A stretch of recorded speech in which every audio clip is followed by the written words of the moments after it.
Class. Good morning ma'am. बच्चों, आज हम त्योहारों के बारे में जानेंगे चित्रों के माध्यम से। देखो, सबसे पहले ये चित्र आपको किसका लग रहा है? होली का। हाँ, तो आप बताइए होली का त्योहार क्यों मनाया जाता है? होली का त्योहार इसलिए मनाया जाता है ना, होली का थी, उसका एक भाई था, उसका एक पुत्र था, तो जिसे भगवान पूजा करता था। मैं बताती हूँ। सबसे पहले एक राजा हुआ करता था जिसका नाम था हिरण्यकश्यप। ठीक है, उसका पुत्र था प्रहलाद। ठीक है, तो वो क्या करता था? वो विष्णु भगवान की पूजा करता था। और उसका पिता जो था हिरण्यकश्यप, वो कहता था कि तुम्हें ना विष्णु भगवान की पूजा नहीं करनी है, तुम्हें मेरी पूजा करनी है क्योंकि मैं ही भगवान हूँ। तो प्रहलाद ने बोला नहीं, मैं तो अपने विष्णु भगवान नारायण की ही पूजा करूँगा। ठीक है, तो इससे उसके पिता क्रोधित हो गए। तो उन्होंने क्या किया? अपनी बहन होलिका को बुलाया। होलिका को एक वरदान प्राप्त था कि उसको कोई जला नहीं सकता था।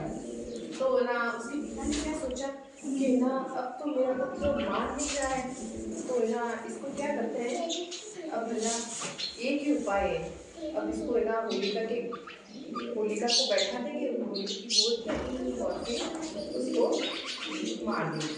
ठीक है, तो उन्होंने क्या किया? होलिका को बुलाया और उसकी गोद में उसको बैठा दिया। तो वो जो प्रहलाद था वो होलिका की गोद में बैठ गया और फिर भगवान विष्णु का नाम ही जप रहा था। जब उसको आग लग रही तो होलिका तो जल गई, लेकिन प्रहलाद के बाल में वापस नहीं हुआ और वो भगवान की भक्ति करता रहा।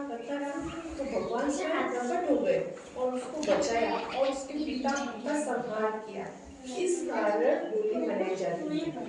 ठीक है, और ये क्या है? रक्षाबंधन। रक्षाबंधन क्यों मनाते हैं? भाई बहन का त्योहार। भाई बहन की प्रेम का प्रतीक, रक्षा का प्रतीक। बहन क्या करती है? भाई को राखी बांधती है कि भाई तुम मेरी जीवन भर क्या करना? रक्षा करना। ठीक है, मानते हो? आप राखी बांधते हो? Yes ma'am. इस दिन इसकी भी एक पुरानी कहानी है। क्या है? सुनो। कृष्ण भगवान थे और द्रौपदी थी। ठीक है, तो क्या हुआ? एक बार कृष्ण भगवान की उंगली कट जाती है, तो द्रौपदी क्या करती है? अपनी साड़ी फाड़ के उंगली में काट देती है, उनकी रक्षा की। इस प्रकार द्रौपदी ने कृष्ण भगवान की सहायता और रक्षा की। फिर क्या हुआ? जब द्रौपदी में मुसीबत आई तब कृष्ण भगवान ने भी उनकी सहायता की थी। जब दुशासन उसकी अपमान कर रहा था द्रौपदी का, तो कृष्ण भगवान ने उनकी साड़ी का पल्लू पूरा बढ़ा के उनकी रक्षा की। तो इस प्रकार रक्षा का त्योहार रक्षाबंधन। अब ये क्या है? दीपावली तो आप सबको पता है क्यों बनाते हैं?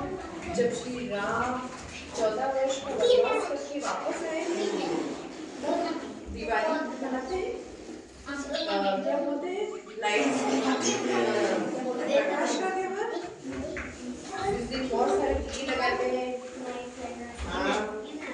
उजाला हो जाता है एकदम रात को। और अब ये गुरु पर्व क्यों मनाते हैं? इसको प्रकाश का पर्व भी बोलते हैं। ये गुरु नानक साहब के जन्मदिन के अवसर पर मनाया जाता है। गुरु पर्व में सेवा, सत्य पर चलने की प्रेरणा देते हैं। गुरु नानक क्या करते थे? कहते थे कि सत्य के मार्ग पर चलो, हमेशा सेवा करो, दूसरों की सेवा करो। इस कारण लोगों की सहायता करने और उनके कारण गुरु पर्व मनाते हैं। अब ये कौन सा त्योहार है? ईद। क्या किसका प्रतीक है? भाईचारे का।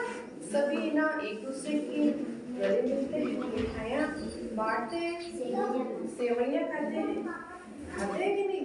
देखा कभी? वो पढ़ा होगा कभी इसके बारे में। और ये जो मुसलमान होते हैं वो रमजान के रोजे रखते हैं 1 महीने के लिए।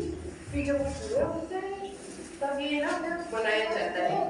उसके बाद वो क्या करते हैं? सेवइयाँ बनाते हैं, तरह तरह की मिठाइयाँ बनाते हैं और इस प्रकार के त्योहार को पूरा करते हैं। और ये क्या है? क्रिसमस 25 दिसंबर को मनाया जाता है। और इसमें 25 दिसंबर को मनाया जाता है ये जो यीशु मसीह होते हैं ये ईश्वर के पुत्र माने जाते हैं, मानते हैं अपने आप में। इस उपलक्ष्य में ये क्रिसमस त्योहार मनाया जाता है। ठीक है।